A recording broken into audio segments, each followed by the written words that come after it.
Welcome to Sweet Life Beat Life. We hope this video helps. You need Chrome installed and a recent Android build before changing defaults. Once ready, open Settings and tap Apps or Apps and Notifications. This is where Android manages app roles. Make sure your phone is unlocked and connected to the internet so Play Store can update if needed. You'll now find default apps inside the Apps menu. This is the control panel for browser selection. Start there and follow the next steps to pick Chrome as your default browser.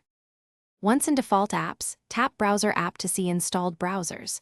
You'll see Chrome alongside any other browsers. Tap Chrome to choose it. Android applies the change immediately, so links will open in Chrome after you confirm.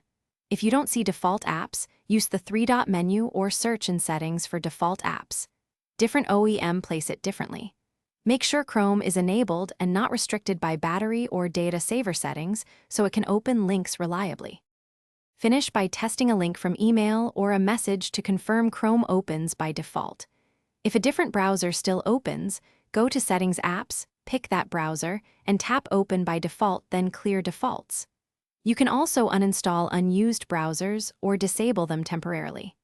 If links still misroute, restart your device and recheck default apps.